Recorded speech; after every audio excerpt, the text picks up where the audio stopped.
ট্রেনে বাসে পাবলিক প্লেসে বা সোশ্যাল মিডিয়াতে খুব সহজে একটা বিজ্ঞাপন চোখে পড়ে যে মনের মতন বন্ধু খুঁজে নিন, সমস্ত বয়সী একাকিত্ব কাটান, আসুন মনের মতন জীবনসঙ্গী খুঁজুন বলে এই ধরনের বিজ্ঞাপন এবং ফোন নম্বর বা হোয়াটসঅ্যাপ নম্বর দেওয়া।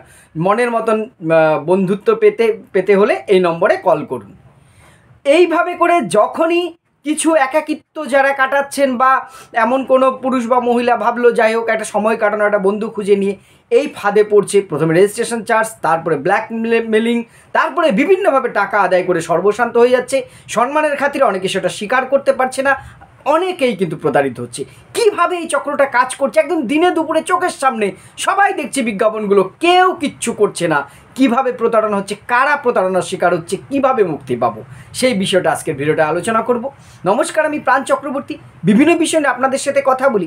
আপনাদের চোখে নিশ্চয়ই পড়েছে, ট্রেনে যেতে যেতে ট্রেনের মধ্যে দেখেছেন ছোট ছোট বিজ্ঞাপন, মনের মতন বন্ধু চাই, পছন্দসই জীবনসঙ্গী খুঁজে নিন, আনন্দ জীবনটা রঙিন করে তুলুন, বিভিন্ন নম্বর দিয়ে যোগাযোগ করুন এই নম্বরে। অথবা সোশ্যাল মিডিয়াতে ফেসবুক বা অন্যান্য সোশ্যাল মিডিয়াতে ওই ধরনের বিজ্ঞাপন আসে, মনের মতন বন্ধু পেতে এক্ষুনি যোগাযোগ করুন, কোনো টাকা লাগে না, বা জীবনটাকে রঙিন করে তুলুন, বিভিন্ন আকর্ষণীয় বিজ্ঞাপন।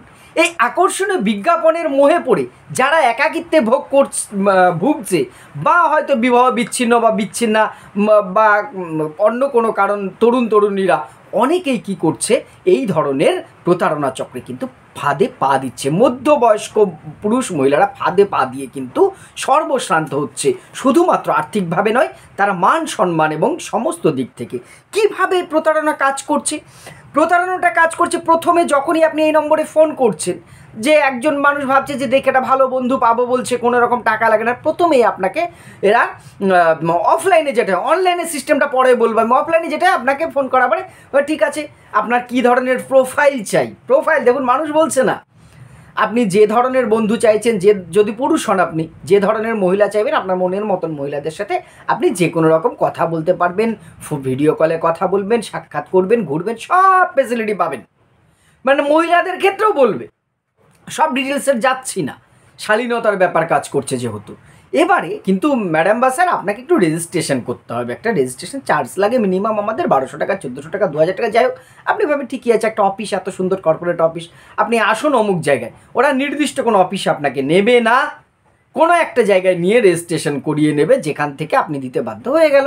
এবার শুরু হচ্ছে খেলাটা আস্তে আস্তে। প্রথমে কিন্তু আপনি মুরগি হলেন একবার, এবার কি হচ্ছে, যোগাযোগ করলে আপনাকে ভয়েস কলে ফোনে মোহিত করে দিচ্ছে কথায়, উল্টো দিকের মানুষটি, আপনি পুরুষ হলে মহিলারা বা মহিলা হলে পুরুষরা মোহিত করে দিচ্ছে কলে ফোনে। প্রয়োজনে ডেটিং করছে, কিন্তু ডেটিং করার জন্য আপনাকে পয়সা দিতে হবে, আলাদা পে করতে হবে, তার আসা যাওয়ার খরচ বা অন্য যা খরচ আছে প্লাস অ্যাডিশনাল কিছু কস্ট আপনাকে দিতে হবে। অনেক সময় ভিডিও কলেও কথা বলছে।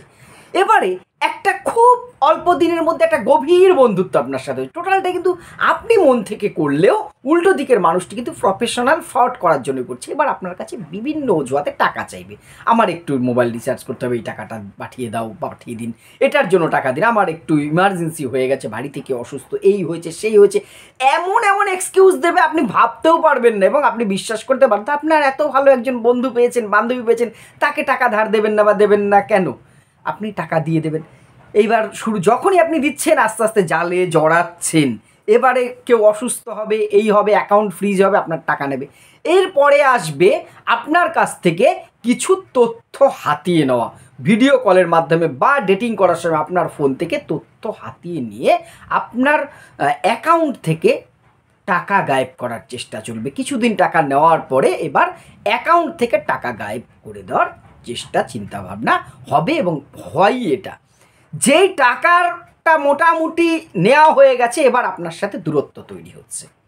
এবার আসবে ব্ল্যাকমেলিং করা। অনেক ক্ষেত্রে যেটা হচ্ছে, কোনো বিশেষ মুহূর্তের কথাবার্তা বা ছবি সেই মহিলা বা পুরুষটি নিজেই তুলুক, বা এরা তো একটা গ্যাং হিসেবে কাজ করছে, অন্য পার্সনটা তুলে রাখছে, তুলে এবার আপনাকে হোয়াটসঅ্যাপে 2-1 কপি ছবি পাঠিয়ে বলছে আরও অনেক ঘনিষ্ঠ আছে, বা এআই দিয়ে সেটা তৈরি করছে যা আপনাকে ব্ল্যাকমেল, আপনার পরিবারে এগুলো পাঠিয়ে দেওয়া হবে, আপনার কর্মস্থলে পাঠিয়ে হবে, সোশ্যাল মিডিয়াতে ভাইরাল করে দেওয়া হবে, আপনাকে এত টাকা দিতে হবে।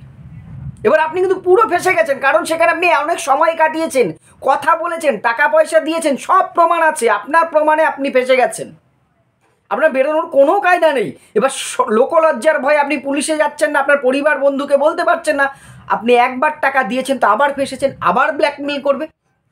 বহু বহু মানুষ এইভাবে করে ব্ল্যাকমেলের শিকার হয়ে তারা টাকা দিচ্ছে। অনেকের বেশিরভাগ ক্ষেত্রে লোকলজ্জার ভয়ে কোনো পুরুষ যেমন বলতে পারে না, কোনো মহিলা, এবং অনেক ক্ষেত্রে খুব দুর্ভাগ্যবশত কিছু মহিলা, ভালো বাড়ির মহিলারা ফেসে গেছে এবং তাদের দিয়ে কিছু অবৈধ কাজ করাচ্ছে পরবর্তীকালে। তারা বাধ্য হচ্ছে, ফেসে গেছে তো, তারা ফেসে গেছে জীবন সঙ্গী বা সঙ্গিনী খুঁজতে, যে ফেসে গেছে, তারা অবৈধ কাজ করতে তখন বাধ্য হচ্ছে, অনৈতিক কাজ করতে বাধ্য হচ্ছে। এই হচ্ছে পরিস্থিতি।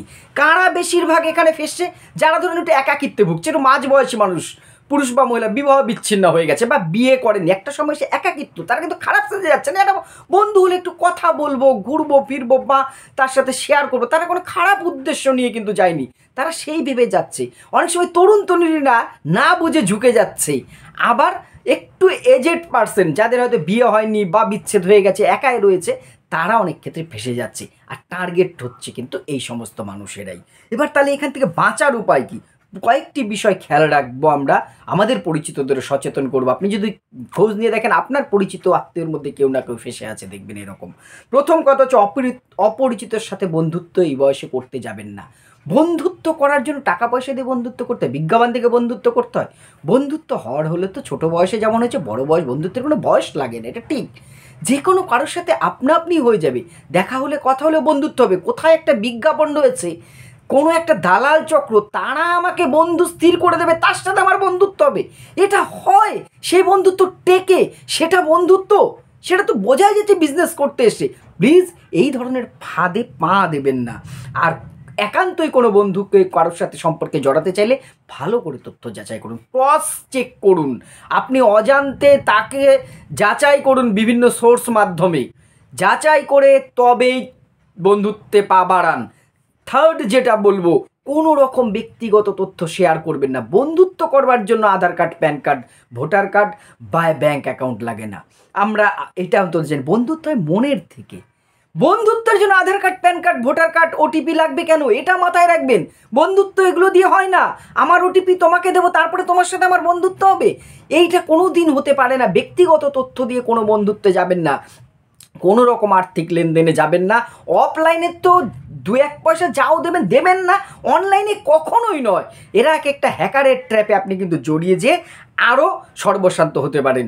কোনো ব্যক্তিগত তথ্য শেয়ার করা, খুব ব্যক্তিগত মুহূর্তে তাদের সাথে যাবেন না, ব্ল্যাকমেলের শিকার হতে পারেন। পুরুষদেরও বলবো, মহিলাদেরও বলবো, কারণ মান সম্মান সবাইরই আছে। আর যদি কখনো বোঝেন যে আমি বিপদে জড়িয়েছি, সংকোচ, ঘেন্না, লজ্জা না পেয়ে সরাসরি সাইবার ক্রাইম থানায় বা লোকাল পুলিশ স্টেশনে যোগাযোগ করুন। আপনার ক্লোজ যারা বন্ধু আছে, আত্মীয় আছে, তাদের সাথে শেয়ার করুন যে আমি এরকম একটা ট্র্যাপে ফেসেছি।